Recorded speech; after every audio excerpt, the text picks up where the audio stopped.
Estimados compañeros, buenos días. En un momento daremos comienzo a la sesión del día de hoy. Así es que un par de minutos y damos comienzo.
Buenos días, compañeros. Voy a pasar lista, por favor.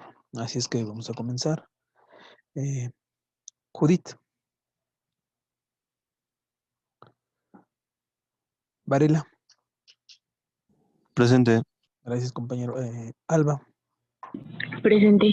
Gracias, Alba. Giselle. Presente. Gracias, Giselle. Karime. Presente. Gracias, Karime. Monse. Wendy. Presente. Gracias. Lisandro. Presente. Gracias, compañero. Fernando Iván. Villaseñor. Presente. Gracias, Villaseñor. Miranda. Presente.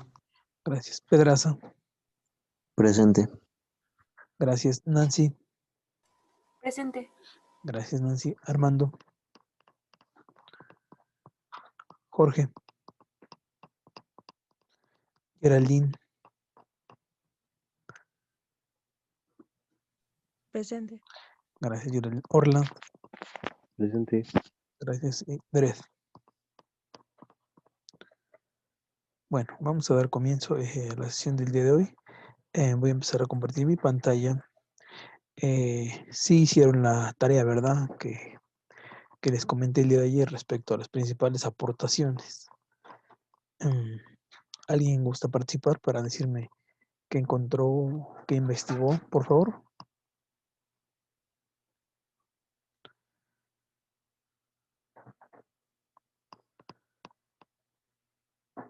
Alguien que nos comente qué encontró el día de ayer en la tarea que les dejé. Que nos comparta un poco de lo que investigó, por favor. Pues había pedido lo que son obras, cuadros o pinturas, ¿no? Ándale, sí, exactamente, alguna de sus aportaciones y de quién fue o que nos comentaran que había al respecto, por favor. Usted empieza Bueno, a seguir. Ajá, díganos. yo, yo encontré en obras las más importantes, las que más destacan perdón, de esta época, Ujú, obras como la de Romeo y Julieta, que correcto. fue, su autor fue William Shakespeare. William Shakespeare. Después está la de El Príncipe, que fue Maquiavelo. Nicolás Maquiavelo. Muy bien.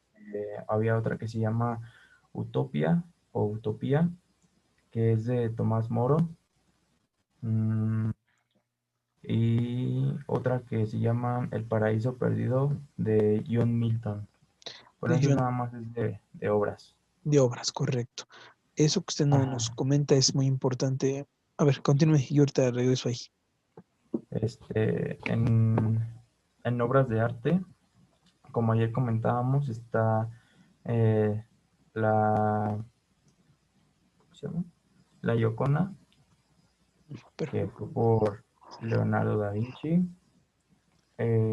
Está también una estatua muy famosa que es de un hombre que es David.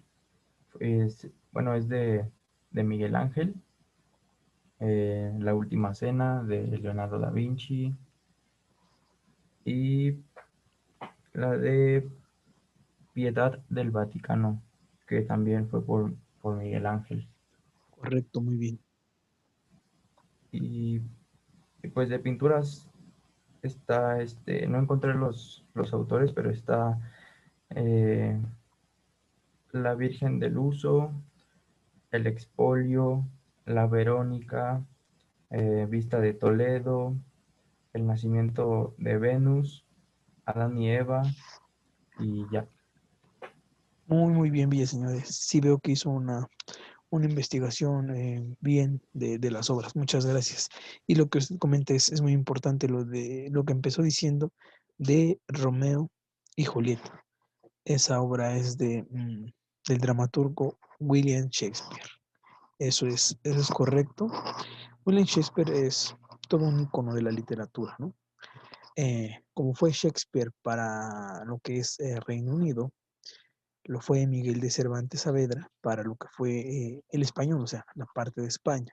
Entonces, cada uno en su idioma, uno escribiendo en inglés, Shakespeare, y el otro, Miguel de Cervantes, escribiendo en español. Ambos son los íconos de cada una de las lenguas en cuestión de sus obras y aportaciones. Eso es cierto. Algunos datos interesantes es que, por ejemplo, Shakespeare tiene dos obras opuestas, o más bien una muy corta y otra muy, muy larga, ¿no? La obra más larga que él tiene, que dura más de 4 horas, es Hamlet. Hamlet es una obra que yo les recomiendo ampliamente que ustedes vean. Em, yo sé que les va a gustar, les va a llamar la atención esta parte teatral. Creo que es importante que ustedes, pues bueno, conozcan, ¿no? Sepan de, de qué trata la sinopsis, como se le llama, la sinopsis em, de, de cómo se vivía en ese momento. Y junto a esto hay un libro que se llama El Mercader de Venecia, donde Shakespeare dice que no, bueno, es la frase que ocupa es el refrán que ocupamos hasta nuestros días, que era no todo lo que brilla es oro. Él lo dijo de otra manera, que no todo el oro reluce, pero la idea es la misma, o sea, que no porque todo se vea bien, quiera decir que así está, ¿sale? Entonces, esa es la obra más larga, la de Hamlet, y la más corta es la Comedia de las Equivocaciones. Esa obra se llevarán ustedes 1 hora 20 minutos viéndola y les puede dar un panorama también del contexto de cómo se vivía en ese entonces, ¿sale? A él también se le atribuye inventar más o menos cerca de 2000 palabras y expresiones, ¿no? O sea, fue una persona sumamente inteligente. Tiene otra obra que es la más representada, que se llama Macbeth. Es una obra que es la que más representaciones o, sí, más representaciones ha tenido o que más veces se ha llevado a la pantalla grande, ¿no? Tiene muchas obras que se inspiran en lo que es Shakespeare. Y bueno, dicen, no sé, no me consta, pero que donde él está enterrado, donde fue enterrado, él se llevó consigo varias obras que no quiso dejar al público. Obras que posiblemente pudieron haber sido muy buenas, pero pues nunca se sabrá, puesto que las enterraron con él, ¿vale? Entonces, bueno, eso les quería comentar. Él, Shakespeare es de Florencia justamente, y bueno, ya para rematar esta parte del Renacimiento, vamos a terminar diciendo que, bueno, más bien reafirmando lo que ya dijimos ayer, que el Renacimiento italiano comienza en lo que son las ciudades de Florencia y Siena. Ujú. Luego, posteriormente, esa influencia llega a lo que es Roma. ¿No? El clímax, dijimos que el movimiento se da entre el siglo XV y XVI. A finales del siglo XV es cuando con más intensidad se siente. ¿Vale? Estas ideas fueron difundidas por lo que es toda Europa. Hubo renacimiento nórdico, o sea, la parte nórdica dijimos que es la parte que está al norte, ¿no? Lo que es en Finlandia, Suecia, ¿no? Noruega, y bueno, también lo que fue la parte del Renacimiento inglés, donde ya les mencioné que el principal exponente fue Shakespeare. Ahora, en cuanto a sus logros, como Italia es el centro de este movimiento, pues en la parte de la literatura tenemos a Petrarca, Castiglioni y a Maquiavelo. El compañero Villaseñor nos mencionó a Nicolás Maquiavelo, ¿no? Él tiene pues una gran cantidad de obras. Él es un diplomático y filósofo. En 1513 él escribió un libro que se convertiría en su mayor logro, por decirlo así, que fue el Tratado de la Doctrina Política, y eso queda plasmado en el libro del Príncipe. El compañero Villaseñor nos lo mencionó, que el Príncipe es su obra notable, en efecto, es su obra escrita notable, ¿no? Él traía la influencia de escuelas como Aristóteles, Platón, principalmente, ¿sale? Ahora tenemos en la parte de la pintura, tenemos a Miguel Ángel, que hablamos ya ayer de él, a Da Vinci y a Rafael. Ayer hablamos de ellos, no me voy a meter más en ese asunto. En la parte de la escultura vuelve a aparecer Miguel Ángel. ¿Se acuerdan que les dije que él estaba en varios aspectos culturales? Y tenemos a Donatello. Donatello también es un escultor muy importante. Y en la parte de la arquitectura tenemos lo que es Batista, ¿no? Brunelleschi y Miguel Ángel. O sea, Miguel Ángel era un ser súper dotado de cualidades. Era mucha destreza, mucha habilidad, mucha creatividad sobre todo, ¿vale? Y entonces, bueno, vamos a continuar. Aquí están algunas de las obras, ¿no? Por ejemplo, el David, una obra clásica, es una escultura clásica, aquí está. Luego tenemos este cuadro, también es sumamente famoso, El nacimiento de Venus, ¿sí? De Botticelli. Entonces, bueno, cuando lo vean el cuadro ya saben que es Venus. Venus es la diosa, ¿no? La diosa del amor y la pasión. Aquí está, es ella. Nace de una perla del mar porque es una de las hijas de Zeus, ¿no? Una concha, que es donde las conchas pues habitan en el mar, por eso se representa que emana de esa concha. Luego tenemos lo que es la Basílica de San Pedro, ¿no? De este lado, de Bramante y Miguel Ángel, ellos la diseñan y presenta estas formas, cúpulas, ¿no? También. Seguimos. Entonces, aquí están algunas otras obras como la Gioconda de Da Vinci, el David de Miguel Ángel, el cuadro famosísimo de la Última Cena de Da Vinci, que siempre hay un dilema en torno a él, ¿no? ¿Cuántos apóstoles eran? Que no, que luego se ve que eran más, luego que se ve que eran menos, que han dicho que entre los apóstoles había uno que era mujer, que etcétera, etcétera. Siempre ha habido mucho misticismo alrededor de las obras. Este otro es la Piedad del Vaticano, también de Miguel Ángel, representa al hombre caído, derrotado en los brazos, ¿no? Dios. Entonces, bueno, son principales obras. Luego tenemos otra obra también importante, que es el preámbulo del Apocalipsis, que se llama El Juicio Final, que es de Miguel Ángel. Ese otro cuadro también es clásico, La Anunciación, de Borocio, el Moisés de Miguel Ángel, ¿no? De hecho, las esculturas que están en la parte superior del Vaticano, en la Plaza de San Pedro, mejor conocida como Vaticano, esos esculturas que están en la parte superior, que son los apóstoles, los hizo Miguel Ángel, son de puro mármol, ¿vale? ¿Se acuerdan que ayer veíamos este cuadro? Uno era más grande, pero la parte donde se unen el cielo con la tierra es la creación de Adán, de Miguel Ángel. Aquí está el cuadro. ¿Se acuerdan que les dije que la parte más recordada del cuadro era esta que está aquí? Cuando Dios toca al hombre, el hombre está en la tierra, Dios en los cielos, y él se ve que lo va a tocar, mas en el cuadro no se ve que lo toque, se presume que lo toca. Seguimos.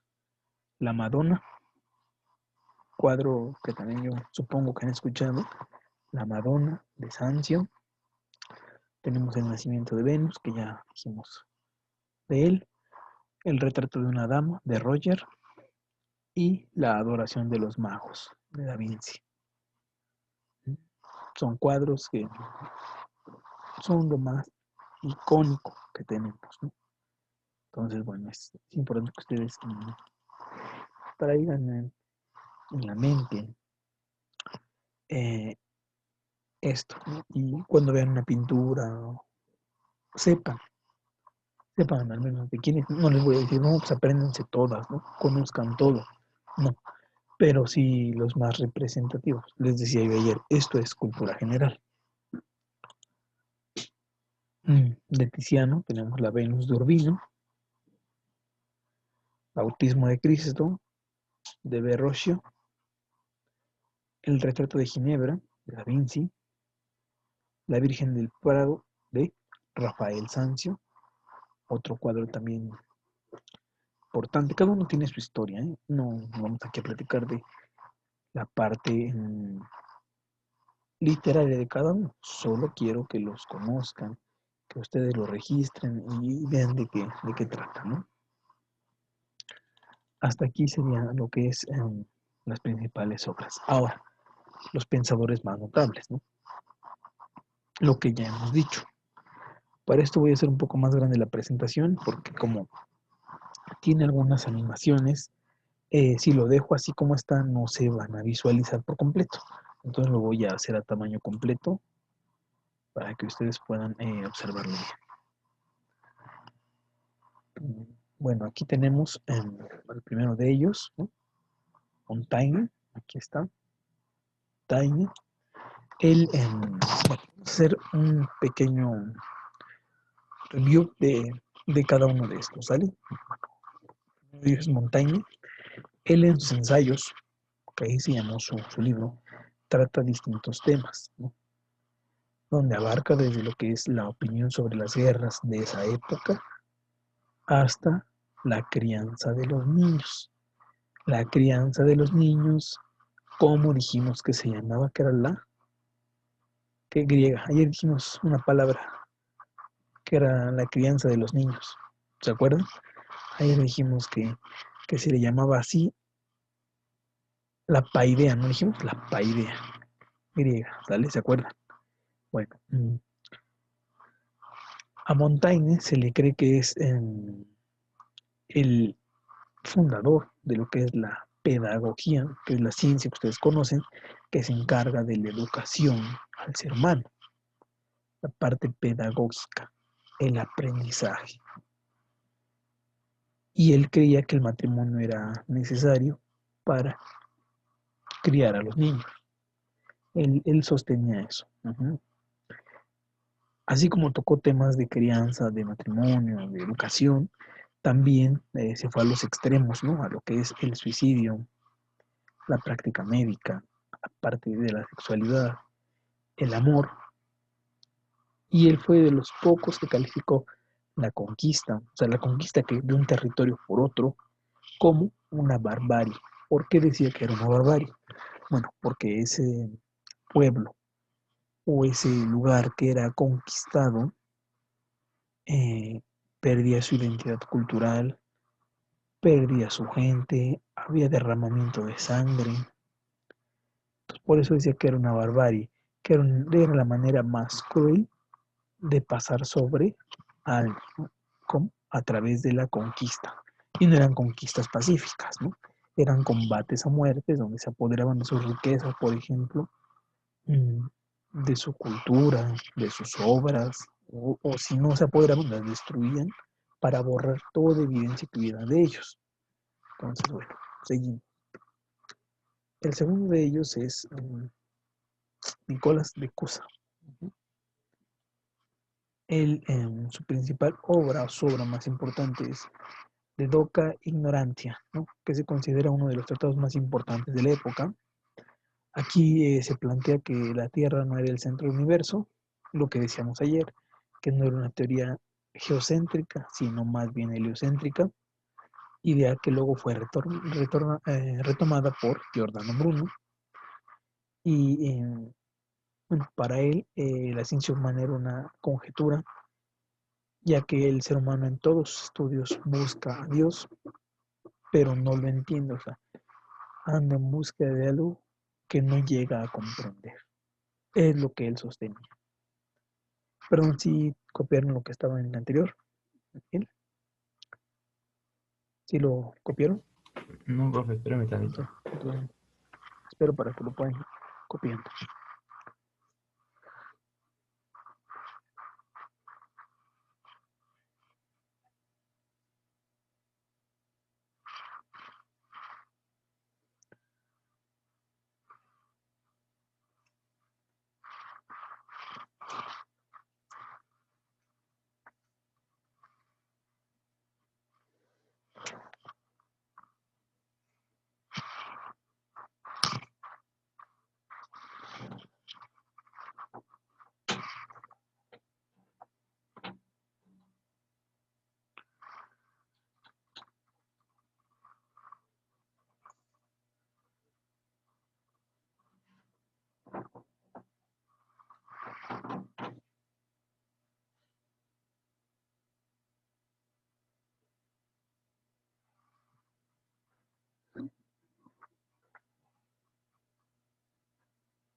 Entonces me dicen cuando pueda continuar, compañeros, por favor. Ya, profe. Ya, gracias, compañero. Seguimos, bueno. Ya hablamos de él. Igual, copien para que podamos proseguir.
Me dicen en cuanto podamos continuar, por favor, también.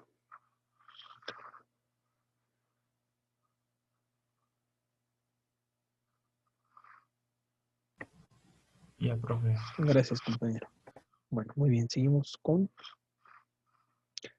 Giordano Bruno. Hablamos de Giordano. El que fue o que fue de su vida, bueno, fue un filósofo, astrónomo y matemático, con su obra cúspide que fue Del universo infinito y los mundos, ¿no? Él plantea una nueva visión cosmogónica que negaba que la Tierra fuera el centro del universo y que el Sol y otros planetas giraban alrededor de ellos. O sea, también desechó esta teoría, lo que decíamos hace ratito, y creía que todo objeto en la Tierra se mueve con ella, es decir, que el movimiento es relativo e influenciado por ella. Lo mismo, en ese entonces había esa duda existencial. ¿Somos el centro del universo o giramos en torno a alguien más? Entonces, he ahí el dilema. Ustedes se pueden dar cuenta que varios señalan que sí, algunos defendían que no, o sea, variaban los pensamientos de cada uno de ellos, ¿no? Pero a fin de cuentas era un dilema. ¿Somos o no somos el centro?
Podemos continuar, ustedes me avisan, ¿no? Por favor.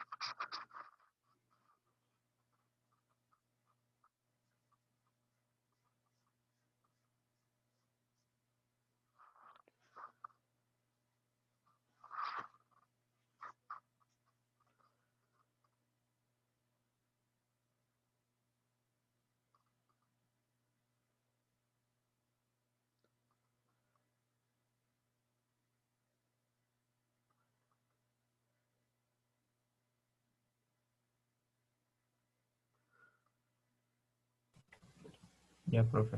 Gracias, compañeros. Seguimos, bueno.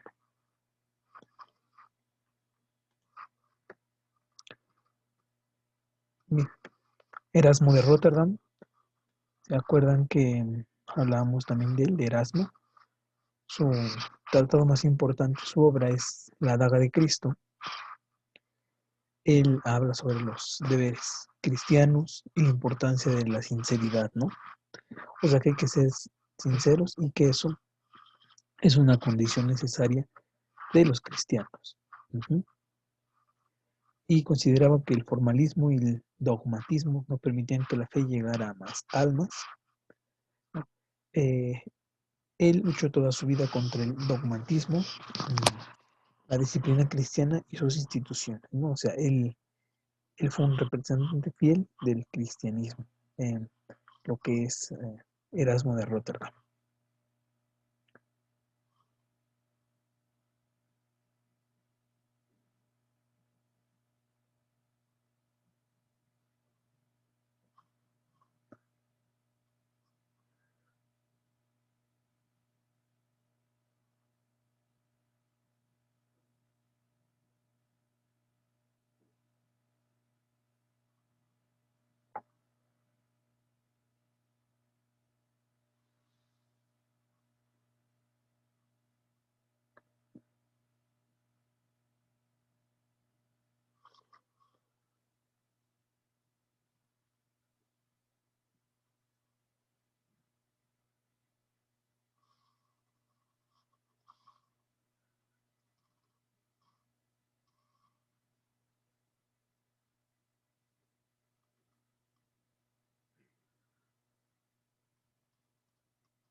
¿Seguimos?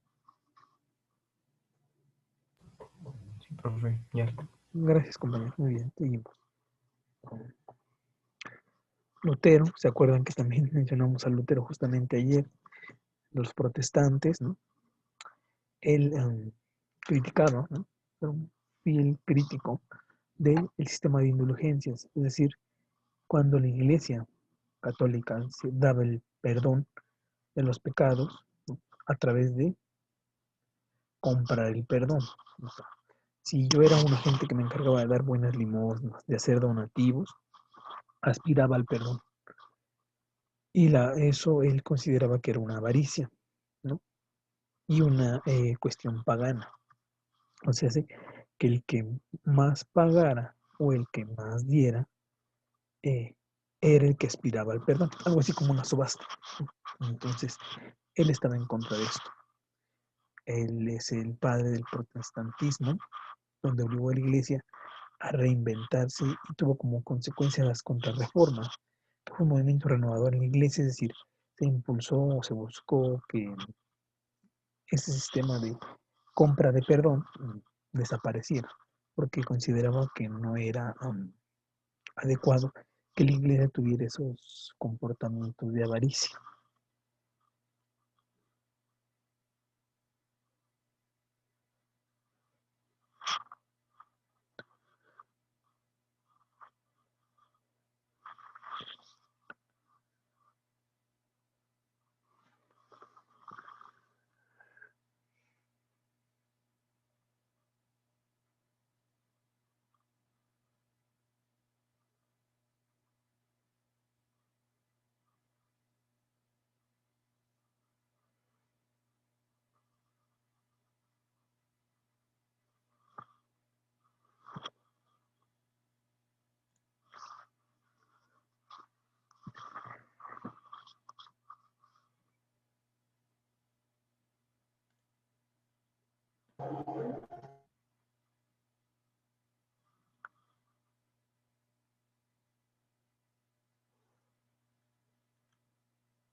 Me dicen cuánto podamos continuar, ¿sale?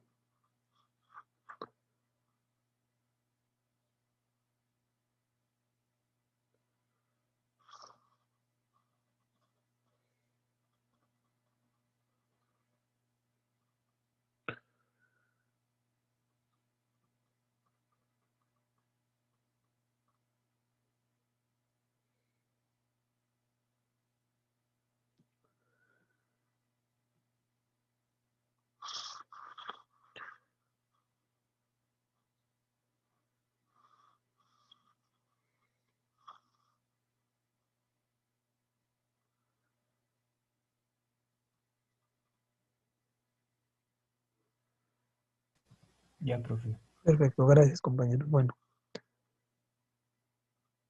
seguimos con Ulrico. También lo mencionamos el día de ayer. Él fue como que el que secundó a Lutero, ¿no? Y él desarrolla las ideas del protestantismo y fue el líder máximo de la reforma protestante, solo que él fue en Suiza. Lutero fue en Portugal. Eh, Aquí está, miren, aunque este pensador llegó a ideas similares a las de Lutero, tenían ciertas diferencias, pues y cada quien impulsaba sus doctrinas, ¿no? Él consideraba que las riquezas de la iglesia deberían ponerse al servicio de los pobres y él daba mucha importancia a los asuntos políticos, ¿no?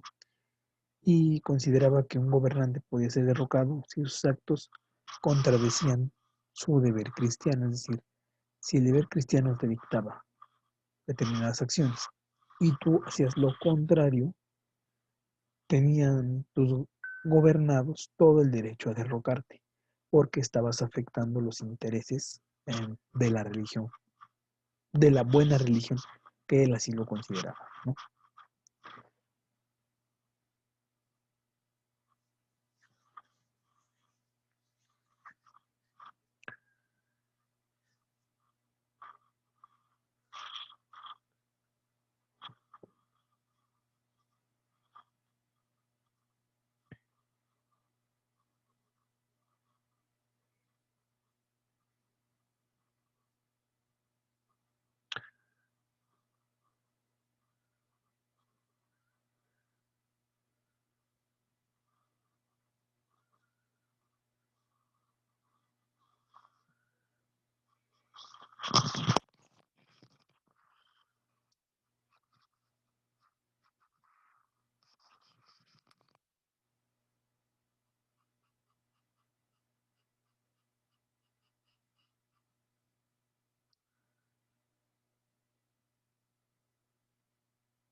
¿Podemos continuar?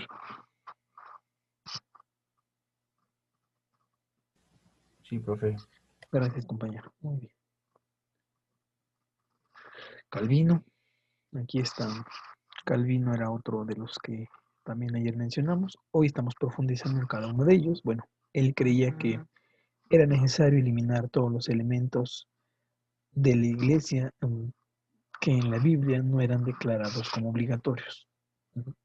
Él era más de tipo racional y menos místico que, por ejemplo, Lutero. Además de que sentó las bases para la doctrina de las 5 solas y sus 5 puntos del calvinismo. Aquí no vamos a mencionar de qué trata su doctrina ni explicarla porque pues, no es una clase de filosofía, ¿no? Pero nada más se los menciono para que ustedes sepan, ¿no? Aquí no es la doctrina de las 5 solas, Calvino, y así, ¿vale? Entonces, copien para que podamos continuar.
Continuamos, ¿no?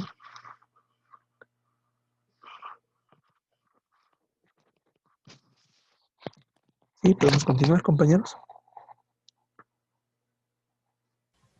Ya, profe. Gracias, compañeros. Muy bien. Bueno, Servet, Miguel Servet también. Bueno, fue un pensador que desarrolló las ideas del protestantismo, de lo que venimos hablando, y él tiene su tratado, bueno, cuando nos referimos a tratado, es su libro, ¿sí? De los errores acerca de la Trinidad y diálogos sobre la Trinidad. Él desarrolla el concepto de la cristología, que debía tomar el lugar de la creencia tradicional en la Trinidad. O sea, estos son más de aspectos religiosos, ¿no?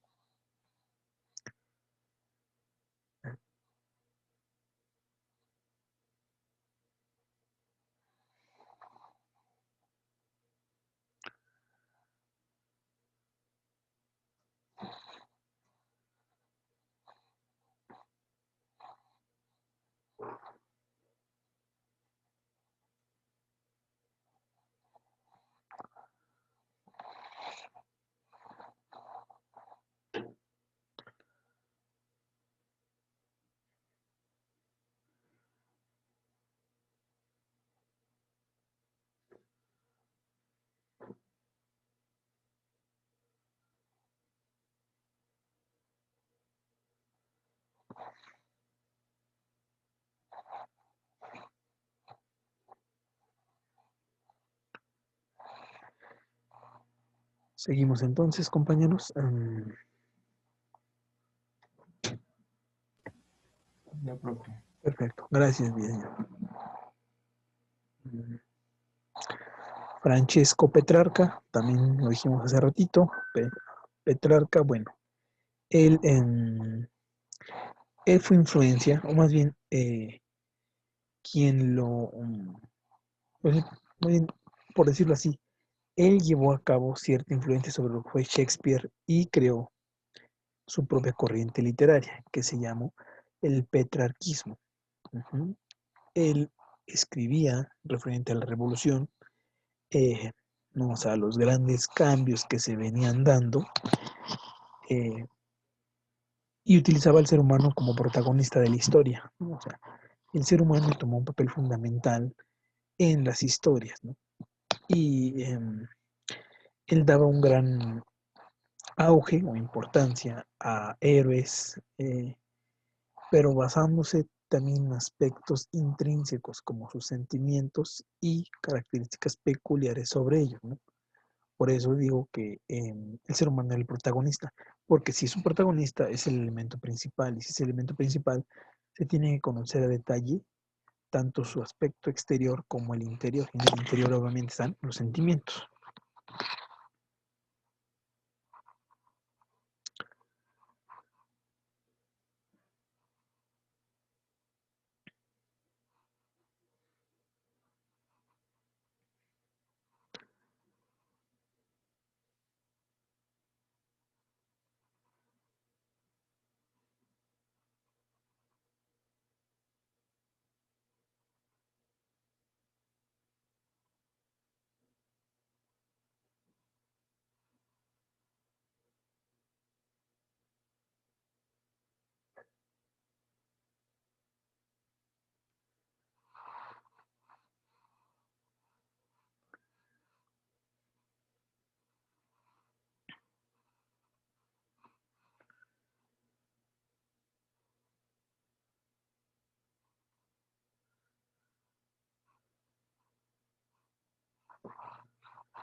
Bueno, seguimos entonces. Sí, ya terminaron de copiar esto, ¿verdad? Sí, ya.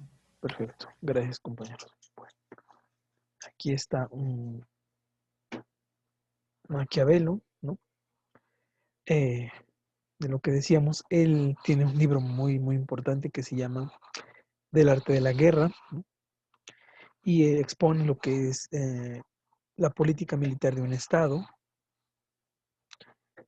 Y tiene también otra obra que se llama El Príncipe, que decimos que es un tratado político, cuyo objetivo es enseñar a gobernar un Estado. O sea, son sus dos obras. Él dijimos que era de Florencia y analiza el gobierno de los Medici. Los Medici dijimos que era una familia de banqueros muy importantes en Florencia.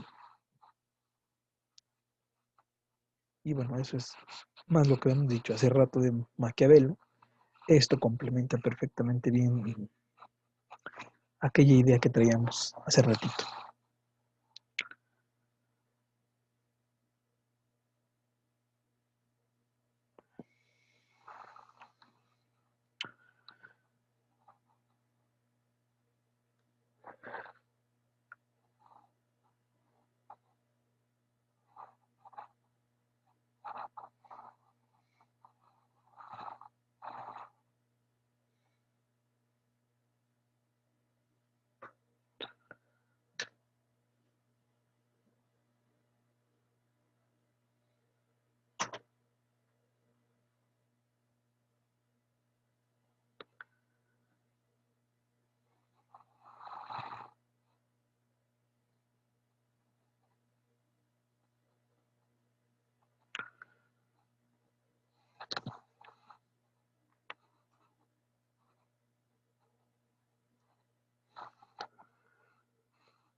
Aquí está mal escrito, es Maquiavelo, ¿no?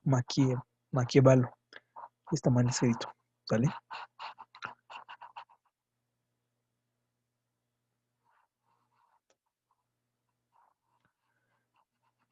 Bueno, continuamos. Entonces, compañeros, ya concluyeron de copiar esto.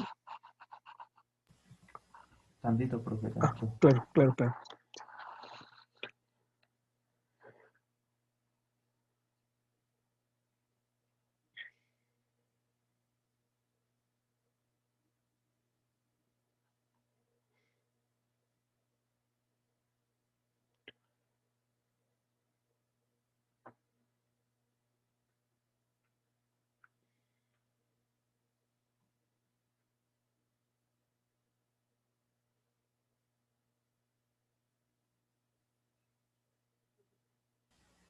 Ya, profe, gracias. No, gracias a usted. Seguimos entonces.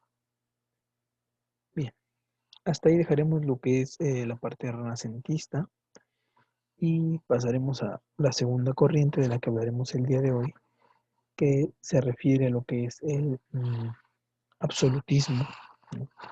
Vamos a ver qué países lo adoptaron como una forma de gobierno, de qué trata el absolutismo, en qué consiste el absolutismo. O sea, esta es otra corriente muy importante que se da también en Europa posterior al Renacimiento, ¿no? Entonces, bueno, vamos a ver que en el siglo XVII, o sea, el Renacimiento es 15 y 16, absolutismo siglo XVII. Algunos monarcas europeos culminaron el proceso de concentración del poder que se venía produciendo desde a finales de lo que es la Edad Media, ¿no?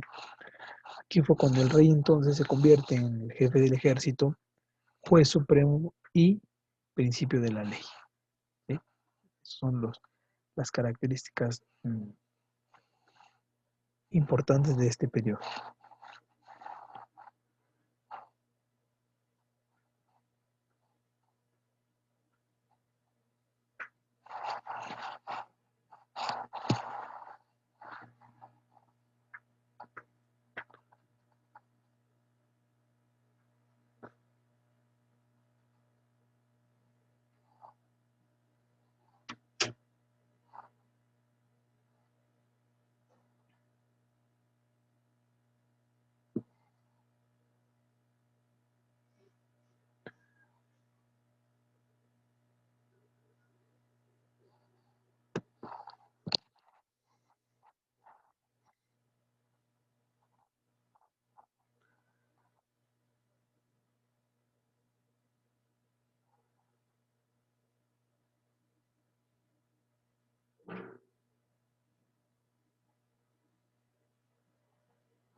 Bueno, seguimos entonces. ¿Cuál es la característica particular de esta forma de gobierno? Bueno, es que el rey como máxima figura, concentra todos los poderes y se vuelve un monarca absoluto, una monarquía absolutista. ¿Cuál era la ideología? Bueno, que el poder político del gobernante, es decir, del rey, no estaba sujeto a ninguna limitación, como no fueran las propias leyes de Dios o la ley divina. Es decir, tenía el máximo poder. Y como es absolutismo, una sola persona concentraba todos los poderes. En la cabeza de una sola persona estaba la decisión en todos los sentidos de un estado o territorio. Eso es el absolutismo. En el absolutismo vamos a ver que hay reyes o monarcas, que son los que concentran este poder. Por favor, copien para que continuemos.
Bueno, seguimos entonces, compañeros.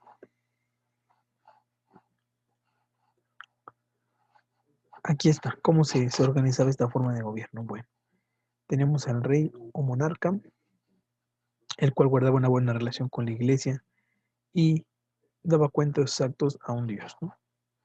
Aquí se conoce lo que es el derecho divino. Él decía que el poder lo recibe de Dios, por lo tanto estaba facultado para tomar decisiones.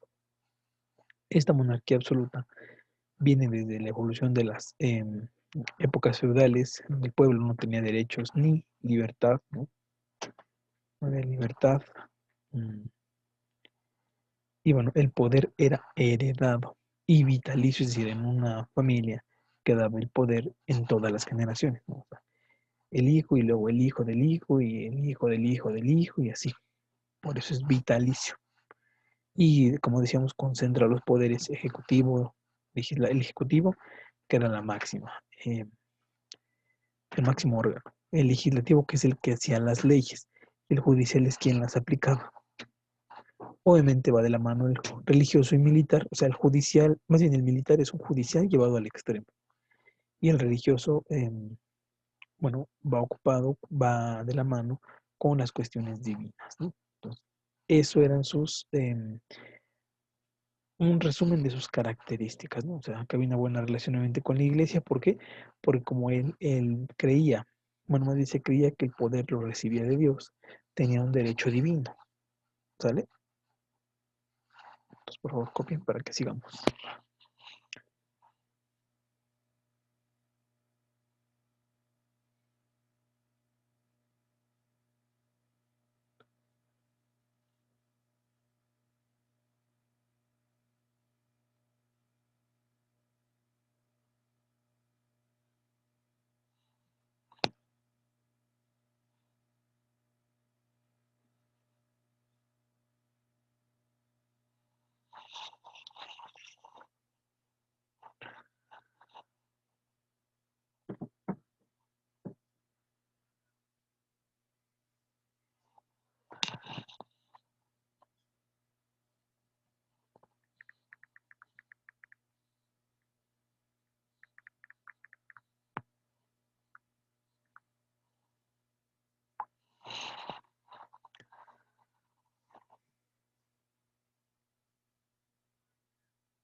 Me dicen en cuanto podamos continuar, por favor.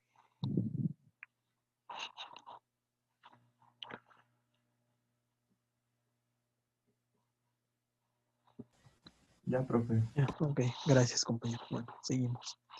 ¿Cuáles son sus principios básicos? Bueno, son estos, ¿no?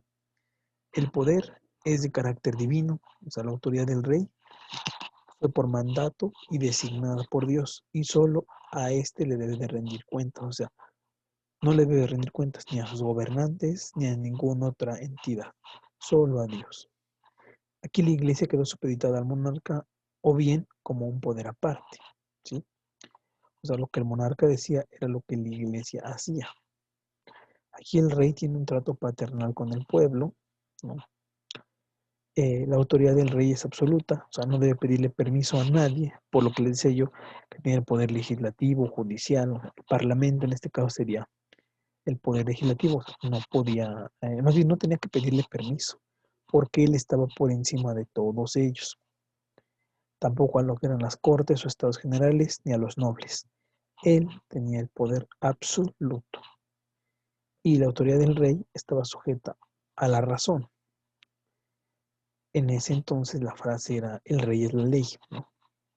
Que el señor rey dijera, era lo que se iba a hacer. No había de que un parlamento que discuta las iniciativas, ni escuchar lo que dijera de sus gobernados tampoco, sino él era una persona facultada para poder llevar a cabo la gobernanza.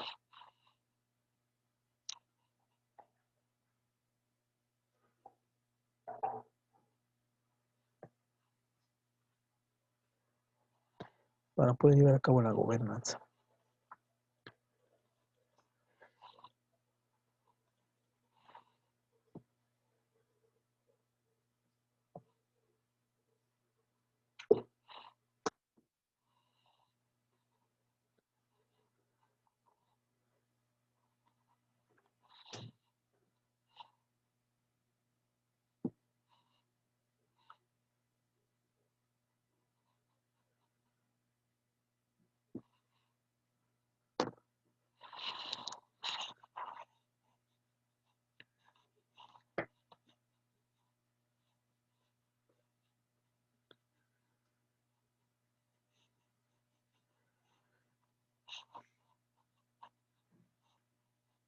Bueno, me dicen en cuanto podamos continuar, compañeritos, por favor.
Bueno, podemos continuar.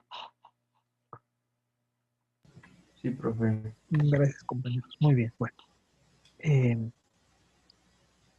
Los límites del poder, ¿cuáles eran? En tres sentidos. Primero tenemos la ley de Dios, que decíamos que el rey estaba sometido, como todo buen cristiano, a estas leyes, ¿no? Teníamos en segundo lugar lo que es el derecho natural, o sea, como la herencia, mayorazgo, que eran consideradas causas naturales. Y por último, las leyes fundamentales, que eran las cuestiones heredadas de la historia política del reino y formaban una especie de constitución, o sea, no tangible, pero estaba ahí, ¿no? O sea, eran formas de conducirse. Son las tres leyes del poder absolutista, estas tres que vemos aquí, ¿no? Y que son las que marcarían toda esta corriente, ¿no? Ley de Dios, derecho natural y leyes fundamentales del reino.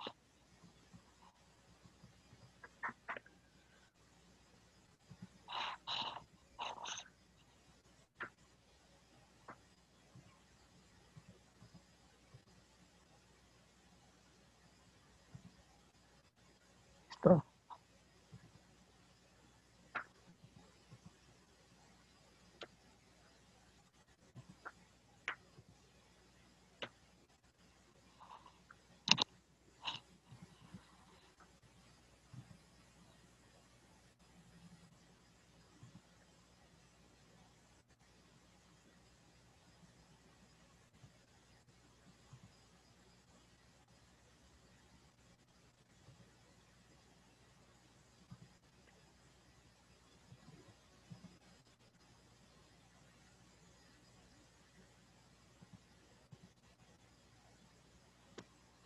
Bueno, podemos continuar.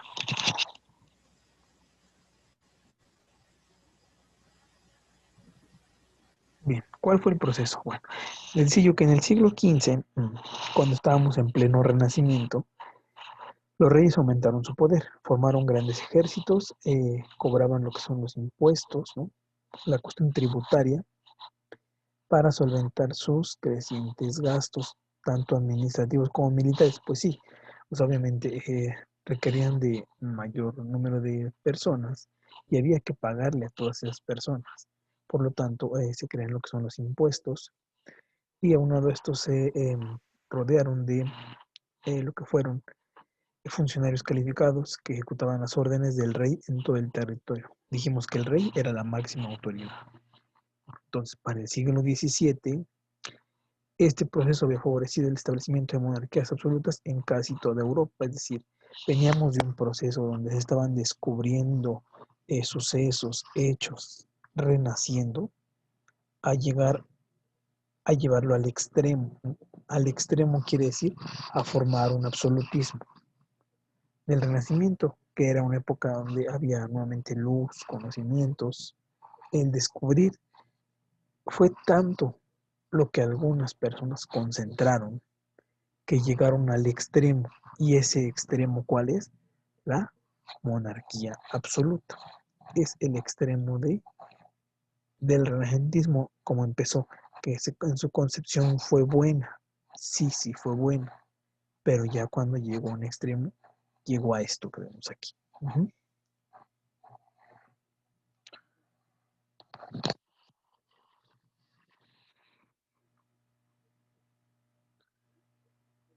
Después continuamos. Cópienlo y seguimos, por favor, compañeros.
Bueno, podemos seguir.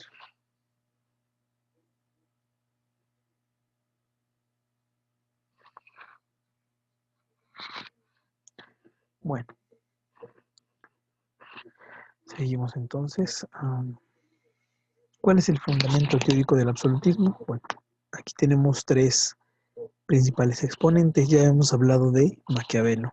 Sus fechas son de 1469 a 1527 y dentro de su obra El Príncipe estableció que la obligación del gobernante es mantener el poder y preservar la seguridad de su país. Otro exponente principal fue Thomas Hobbes en 1588 a 1679. Él es el autor del Leviatán y sostuvo que los gobiernos deberían renunciar a través de un pacto a todos sus derechos a favor del gobernante, es decir, cederle al gobernante todos los poderes. Ahora les pregunto yo a ustedes, compañeros, en ese sentido, ¿qué opinan al respecto? ¿Creen que esté bien o no que el gobierno, que los gobernantes renuncien a sus derechos? ¿Ustedes creen que eso es bueno o es malo o qué consecuencias tendría?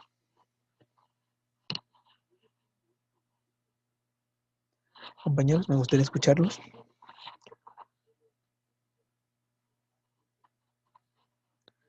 Compañeritos, me gustaría escucharlos.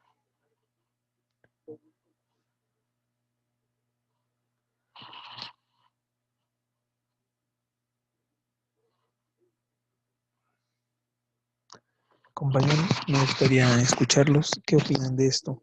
Que que una sola persona concentre el poder de todos.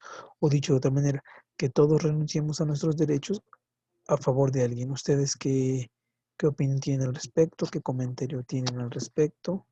Me gustaría escucharlos, me gustaría saber eh, cuáles son sus comentarios, ¿no?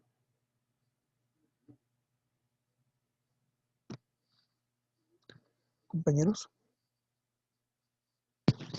Compañeros, necesito que participen. Por favor, díganme qué opinión les merece esto.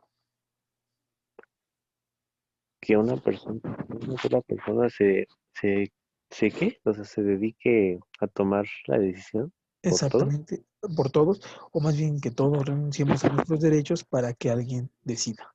¿Qué opinan ustedes al respecto de esto? ¿Es bueno, es malo o por qué? ¿Sí o no? Yo creo que a veces sí es como que necesario que alguien más como que tome pues la rienda de eso, pero siento que siempre es importante el voto, ya que a veces pues no se toma en cuenta y se hace lo que más le convenga a los demás o al sí mismo. Exactamente, o sea, entonces es mejor que haya un conjunto de personas que decidamos que una sola persona haga lo que su voluntad guste, ¿verdad? Porque pasa lo que tú comentas. Muy bien, Orlando. Gracias por tu participación. En efecto. Y ahora, esto del Leviatán, ¿alguien ha escuchado qué es esto del Leviatán? ¿Alguna vez han oído qué es el Leviatán, compañeros? ¿Qué es el Leviatán? ¿O han visto este libro del Leviatán? A ver, cuéntenme. Pues realmente no, solamente creo que era algo que tenían que hacer forzosamente como un compromiso o pacto, por así decirlo, para cumplir ciertas cosas. En efecto, va en ese sentido. Gracias, compañero Villaseñor.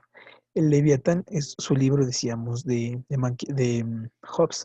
Bueno, este libro, el nombre Leviatán, es bueno, el nombre como tal hace referencia a un monstruo em, bíblico que se llama Leviatán, que era de poder así muy, muy grande, descomunal, ¿no? Y de la grandeza que tenía, ¿vale? El Leviatán. Y en efecto, era un tratado sobre cómo los gobernantes pactaban para poder gobernar, ¿no? Era un libro filosófico político del autor inglés Thomas Hobbes. Si a alguien le interesa leer el Leviatán, puede, más bien, puede indagar qué es el Leviatán para que vean el monstruo que les estoy diciendo. ¿De qué es? ese monstruo que usted menciona, como ya dijo que aparece en la Biblia, es como un tipo, pues dragón marino, ¿no? Muy, Exactamente, muy, muy grande. muy, muy, muy grande, ajá. ¿Usted ha leído de él, compañero? De este eh, monstruo, Villaseñor. Pues sí he leído y supuestamente está esa teoría o creencia que sigue como que vigente. O sea, nadie lo ha visto, nadie, todo eso, pero que es como que el terror del mar, ¿no? Exactamente, es el terror del mar. Muy bien, eso es, compañero.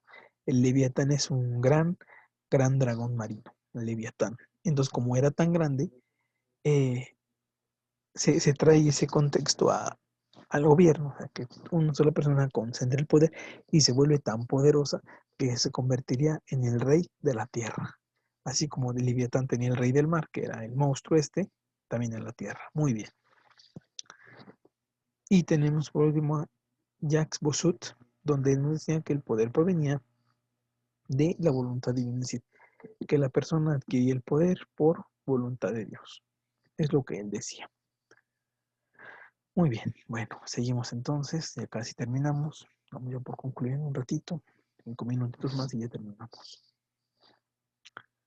Entonces, bueno, ¿puedo continuar? Sí, profe. Bien, gracias compañeros, gracias. Bien. Ahora, en la sociedad absolutista había tres figuras, tres: la nobleza, el clero y el pueblo llano. La nobleza eran los aristócratas y terratenientes que hacían de consejeros o aliados del rey, todos protegidos por la fuerza militar, ¿vale? Entonces la máxima figura era la máxima figura era el rey. Luego tenía a sus nobles, el clero, que era la clase eclesiástica, sacerdotes, monjas, que vivían del diezmo. El diezmo era la 10ª parte de tu salario que te cobraban como habitante de una región, ¿vale? Y el pueblo llano, que eran los trabajadores, campesinos, comerciantes u obreros. Entonces era el rey, nobleza, clero y pueblo llano. El rey es arriba y abajo tenía lo que era la nobleza, el clero y abajo el pueblo llano. Uh-huh. Así es como estaban organizados en la sociedad absolutista. Así es como se organizan ellos.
Bueno, pues seguimos, compañeros, entonces.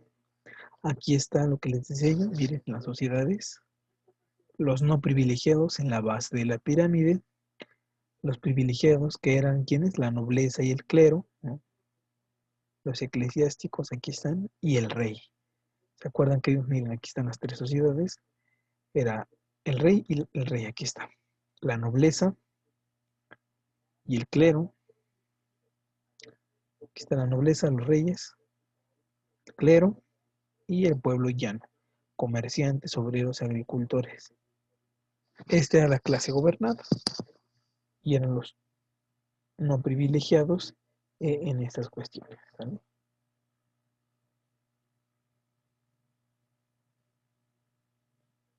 Y el rey como máxima figura.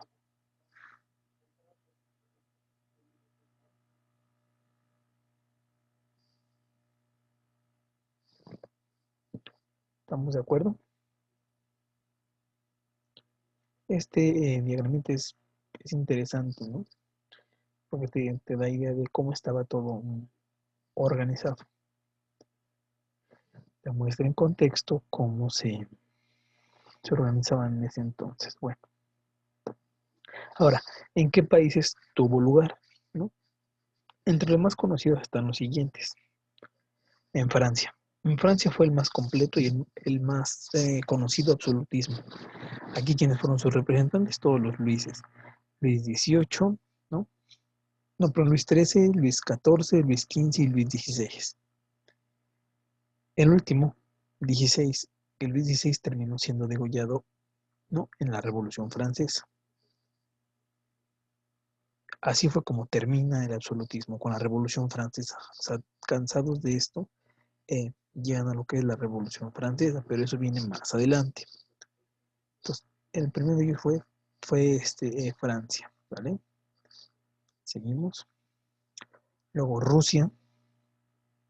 Aquí en Rusia se llamó zarismo, porque era el zar. No había monarcas, aquí había zares, ¿no? Ustedes pueden meterse a buscar lo que es el Palacio de Invierno de Rusia, de vivía el zar. Es un palacio impresionante, hermoso y muy, muy grande. Bueno, el zar es lo mismo que el monarca, nada más que el monarca pertenece al absolutismo en la parte de Europa Occidente. En la parte de Europa del Este está el zarismo. En Rusia tenemos a Pedro I, Iván IV, Iván el Terrible, ¿no? Miguel III, Catalina la Grande y Nicolás II. Catalina la Grande tiene su palacio también en Rusia, lo pueden buscar. Y el último fue Nicolás II, que fue el último zar o monarca de Europa bolchevique en el 1917, ¿vale? En Rusia. En España tenemos a Felipe V, Fernando VII, Fernando V y José I. España, como dato, España continúa teniendo el sistema monárquico, pero bajo la fachada de monarquía constitucional. Es decir, hay un monarca, pero hay un presidente, un jefe de Estado. Las decisiones políticas las toma el jefe de Estado y el monarca es la representación de la autoridad en caso de que el poder político no pueda decidir sobre determinados temas. Pero España todavía conserva este sistema de gobierno, compañeros. Lo vamos a dejar hasta aquí porque ya terminó la clase, pero la próxima semana continuaremos hablando de esto y seguiremos avanzando, por favor. ¿Estamos de acuerdo? Ok, Sí, profe. No, muchas gracias a ustedes, compañeritos. Gracias, Orlando, Rubén y el señor, por su participación. Es que nos estamos viendo la próxima clase, por favor, compañeros. Nos vemos, profe. Excelente día, profe. Excelente día para ustedes, compañeros. Hasta luego.